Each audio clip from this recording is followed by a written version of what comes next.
My name is Deli Morgan, and I am 28 years old.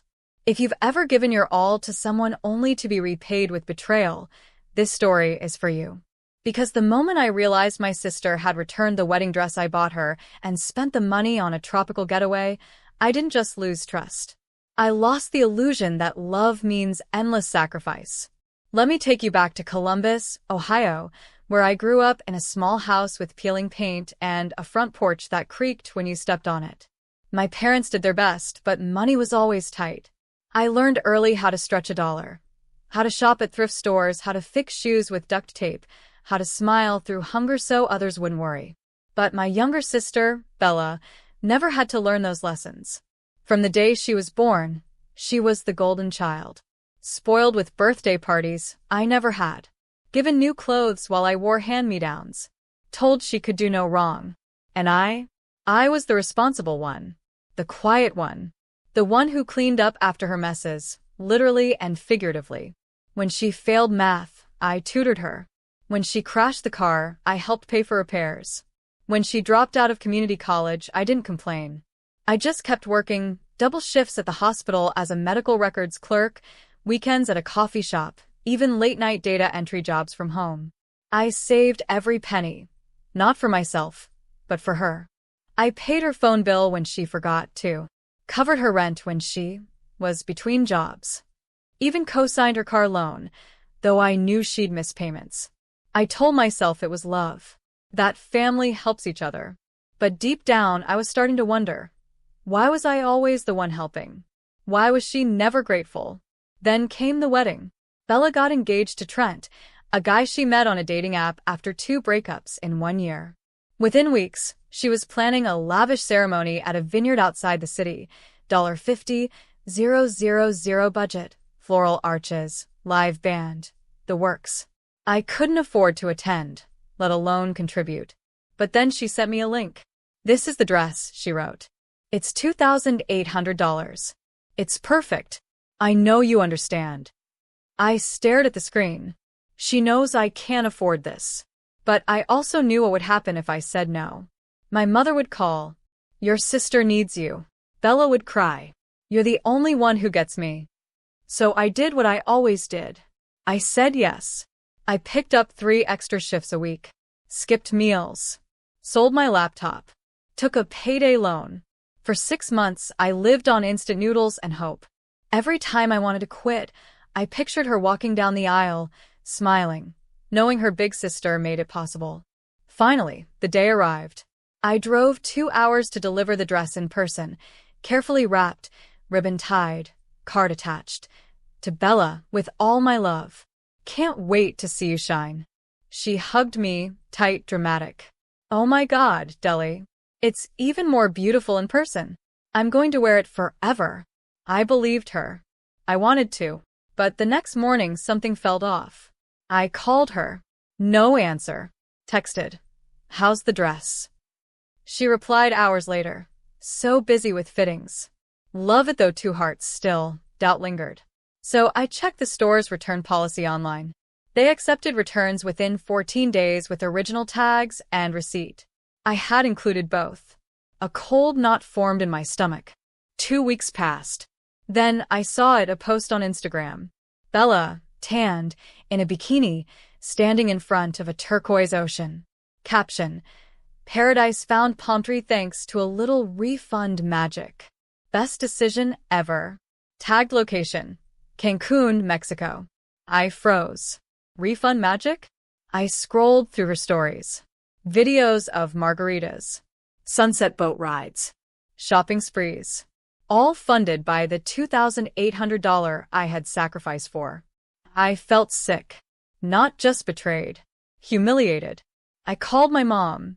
"Did you see Bella's trip?" "Yes," she said calmly. She needed a break. After all the stress of wedding planning. "Mom." She returned the dress I bought her. She used the money to go on vacation. Silence. Then, "Well, that's not a big deal. The dress wasn't practical anyway. At least she got some use out of the money." I couldn't believe it. Not a big deal? I worked overtime for months. I gave up my own vacation. And you're defending her? Bella has always struggled, she said. She needs more support. You've always been stronger. That phrase, "you've always been stronger," had followed me my whole life. It wasn't a compliment. It was a weapon. A way to justify why I should keep giving while she kept taking. In that moment, something inside me broke. Not in sadness. In clarity. I wasn't being kind. I was being exploited. And I had allowed it for years. I sat down and made a list. Rent, $18,000 over 5 years. Car insurance and repairs, $6,200. Phone bills, $2,400. Credit card debt she borrowed and never repaid, for $1,700. Missed trips, missed birthdays, missed moments. All because I was too busy covering her responsibilities. Total, over $35,000. And what had I gotten in return? A few half-hearted thank yous. A birthday card once. A text that said, "You are the best, sis." That was it. I printed the list. Emailed a copy to myself. Then, I deleted Bella's number. Blocked her on social media. When she called from another line, I didn't answer.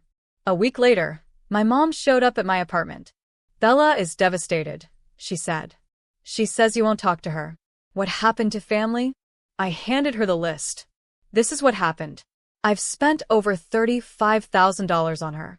I gave up my dress, my vacation, my peace. And she used my gift to go to Cancun. How is that family?" She scanned the paper, frowning. "You're making this about money? Family isn't transactional." "No," I said. "But respect is. And I've never been respected. Not by her. Not by you." She left angry. Called me selfish. Guilt-tripped me for days. Bella posted cryptic quotes. Some people only care when they have something to lose. But I stayed silent. Firm. For the first time in my life, I said no, and meant it. As the wedding approached, chaos unfolded. Vendors backed out, caterer, florist, photographer, after Bella missed payments. The venue downgraded them to a smaller hall. Trent discovered the truth about the dress refund during an argument. "You took money from your sister and went on vacation?" he yelled. "That's disgusting." Word spread. Relatives whispered at church. "Can you believe what Bella did?" Still, my mom begged me to come. "It's her big day. Don't ruin it." "I didn't create this mess," I said. "She did. And I won't show up to pretend everything's okay when it's not." On the wedding day, I lit a candle at home, made myself a simple meal, watched a movie. I didn't feel sad. I felt free. 3 weeks later, Bella called again, this time from a friend's phone. "The wedding was a disaster," she said, voice shaky. "Trent called it off. Everyone knows what I did. Mom says it's your fault for not being there." I took a breath. "Bella, I didn't destroy your wedding. You did. You made choices, selfish ones. And now you're facing consequences. That's not punishment. That's life." "You don't care about me," she sobbed. "You never did."